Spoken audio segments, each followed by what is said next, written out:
I'm Dr. Sean Rowe, and I'm the Athena Swan representative for the Centre for Biomedical Sciences Education within the School of Medicine. And for those of you who don't know, SWAN is a gender equality initiative which universities in the UK and Ireland sign up to.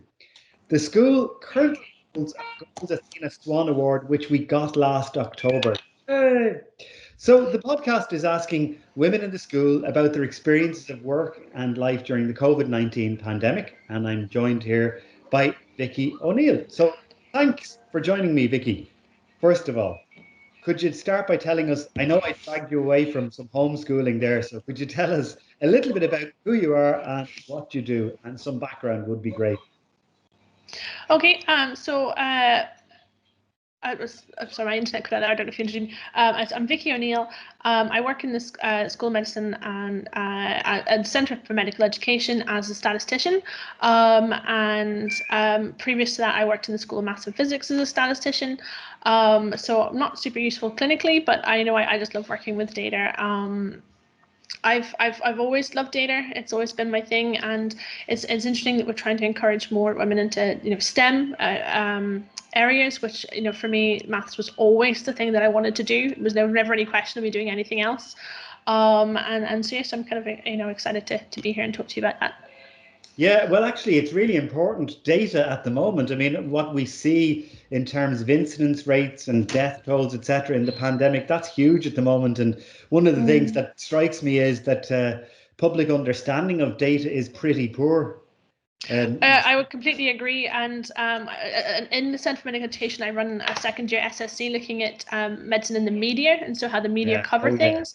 And there have been parts of this pandemic where I've been really proud because the BBC have done a really good job at educating people about, for example, the R number. 2 years ago, nobody even knew what that was. I was teaching the R number, and now everybody on the street understands what the R number is. And I think that's really great. And then there's been parts of the pandemic where I've been very, very ashamed of people's data knowledge. So I think 2 days ago, the BBC published something on looking at I think the milestone was America reaching 500,000 cases, and saying that America was the worst in the world. And then when you actually broke that down by population rate, the UK is the worst in the world. And so so there's been tough. I've been really proud about the understanding of data at some points in the pandemic, and it's parts where I've gone, oh dear me, people really need to come to my class.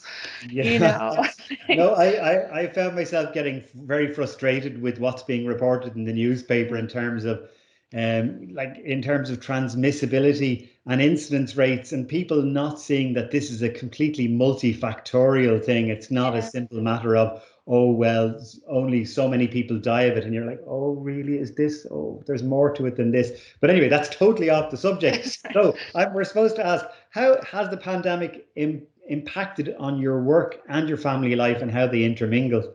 Oh, significantly. Every part of my life has just been turned upside down and turned inside out. It's significantly impacted it. I haven't really been in the office since, well, a year now, a full year. Part of that is not feeling safe going into the office. The other part is the schools have been closed throughout most of this, and I have two children. One of them is sat across from me right now, homeschooling. Clearly, I'm a great homeschooler. Work-wise, I suppose my line manager got support from them about prioritizing my work. My role in the school is helping with assessments. A huge, significant part of my role would be helping with assessments, and they were disrupted over the summer, and so that work had to be done. So I kind of broke down my work life into things that have to be done, things that could be done, and things that should be done. And then just focused on the priority work, and then if the other things got done, that would be great. So I think it helped me to kind of prioritize my work a lot more. One of the things about these conversations is they're helping me with tips for my own mental health, and I like that should, would, and could. I think just sort of have things that have to be done would get put into my calendar, and then everything else gets put onto a to-do list. This is my to-do list. The other thing I've kind of realized is this is probably not so positive, is I've had to deal with the emotions of feeling like I'm letting people down, because people that even though to me it's a should be done or could be done, for them they feel that it needs to be done. And so, you know, for a long time over the summer, I felt like every week I was saying to people, in a minute, I will get to that. It is on my, you know, and so emotionally, mental health wise, that was quite difficult to try and deal with the feeling of always letting people down. And then, you know, when the schools got back in September, I was able to start getting some of those things off my to-do list, and I felt a lot more, my self-worth sort of started to come back, and I was able to stop letting people down, and that really helped. You know, the schools, my life feels like it revolves around other schools open, other schools closed, because it's, you know, that amount affects the amount of work you can do. So, you know, I think with you know, it's you know, and that's the home life there is, it's hard to feel like a good mom when you're feeling that you're letting work people down. You know, it is very interesting what you're saying. Again, some great insights here. What you're saying is that your value would have been predicated on what you could do for others previous to the pandemic, and now you're beginning to discover you can't be there all of the time for others, and have to do some things for yourself and prioritize. That's a huge lesson. I think it's a huge lesson that that all genders can certainly learn. For sure, yeah. Yeah, and so choose to challenge. That's the theme for International Women's Day. What does that mean to you? I guess, and honestly, it's not. I actually hadn't heard of that. You know, choosing to challenge. Thinking about my own, for myself, I don't really feel that I've ever had to challenge anything as a statistician. In my career path, most of my line managers have been female. Their line managers have been female. I remember I used to work in Cambridge as a postdoc, and I specifically remember a conversation where with one of my housemates at the time, and I was struggling with some R code and it wasn't working, and my housemate, she basically said to me, and I was completely serious. She basically said, "Well, could you not ask your husband to help?" And I hit the floor laughing. I was like, "Why on earth would I ask my husband, he's a firefighter, he has no idea about coding or data or statistics." And I was like, at that point, my line manager, the head of our department, was female. I'm like, why on earth would I ask my husband to help me with some R code? So I think that's the memory that's so spring, you know, challenging these perceptions that, you know, men know everything about data. I mean, what is that about, you know? Another, you know, so I say I've never really felt, aside from that one time, I was like, you know, the idea that, you know, women are not very good at data analysis. So yeah, that's probably the, you know, choosing to challenge. That's probably the instance that would spring to my mind. You know, well, my skills, for what it's worth, my skills are supposedly traditionally female in terms of language skills, etc., and liking to talk and liking to relate. And I'm often told that I have female personality characteristics. So it's kind of funny what people assume male and female is. It's, you know, it's like my son asked me when we're having dinner, why do we always have to have that for dinner, or why do we always have to do this? And I'm like, because the world would be very boring if everybody was the same. You know, I think it would be better if we had lots of different personalities and lots of different, you know, jobs and create, you know, and so I think it would be very boring if we only had male types and female types. You know? Absolutely, So I guess that's probably for me. It's just challenging the idea that everybody's the same or everybody has a role. You know.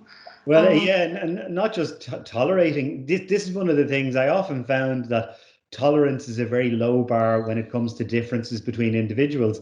I think we shouldn't be tolerating difference. We should be embracing difference as a way of learning and enriching our lives. So that's kind of interesting. What about protecting your mental health? That's the final question on in this series of questions. What have you done during the pandemic to protect your mental health? I've already heard a couple of insights from you about what you had to do during the pandemic, but do you want to speak to that a little bit more? I guess mental health. I know that mental health is very in vogue at the moment and talking about it, and there's Mind Your Mood, and there's a lot of movements towards mental health, and it's something that I've never really thought a lot about previously, but seeing myself go through the summer, and it really was probably the hardest summer of my life, you know, and I like way harder than doing a PhD. It was just it was so hard, you know, you know, as we touched on this, the pull of not feeling worthwhile work-wise, you know, not being able to meet my own targets work-wise. So I've kind of had to, you know, adjust to that and I say break down what my priorities are and look at my own self-worth. I've put a treadmill, which has been a whole new thing for me as well. So because even before the pandemic, I would have been quite frustrated that I didn't have time to go to the gym. You know, you drop the kids off, you'd go to work, you pick the kids up, feed them, bath them, get them into bed, and then all of a sudden it's time to work again, do a couple hours at night, and you're like, there's literally no gym time whatsoever. So now, as exciting as our school boards are, and as much as I love our school boards, and our exam boards, and all those wonderful meetings that we go to, meetings about meetings that we have at Queen's, which are great, and would have been a really nice, because you would have had you'd have met people that you don't see, because we all work in our own offices, and you go to meetings. So now I combine that with going on the treadmill. So we go on the treadmill and I listen to the meetings. It might be the odd embarrassing time where I'm called upon to talk and I probably sound a bit lecherous, breathing quite heavily, and it was quite like, what is she doing? But so I sort of go into my garage and I have my laptop and I have the meeting on, and I just do a bit of walking, and that has been a really rewarding part of this, and that's really helped too, in that I'm having the achievement of doing some exercise and also still doing work at the same time. So for me, that was the one big change that I made in my life. I will. Let's put it this way. I can endorse that and say that I might even go as far as to say that running has saved my life during the pandemic. If I can't get out and run up Craig Antlet Hill or run up the Craig of Glen a couple of times a week, I think I might go mental. So I completely endorse. You're braver than I am. I don't really like the cold, so anyway. Well, one of the things that was said, actually, strangely enough, is that lockdown 3 has been a lot more difficult for people than lockdown 1, because lockdown 3 is in the middle of the winter when it's cold and dark, and but starting to brighten up now, thankfully. But at least you can get into your garage, get on the treadmill, and do your standard setting while on the treadmill. It has been really good, and it's so much so that I think when we go back to work, I will be trying to persuade my line manager to put a running machine in my office. That would be really great, wouldn't it? Applying for funding for important mental health purposes. Well, I think that's been really interesting, very useful conversation as well. Lots of insights, and as I was saying, I've done a few of these interviews, and it's interesting. I'm getting some tips myself. So what was that priority? Should, would, and could? Yeah. Okay. What needs to be done? No, sorry, I can't remember now what I said, but it's just the idea of having things that have to be done, things that should be done, and then things that could be done if you have time. So it's so should, would, could doesn't really, it means must be done. Because there's things that I can't not turn up to a class, like the students are going to be there. That has to be done.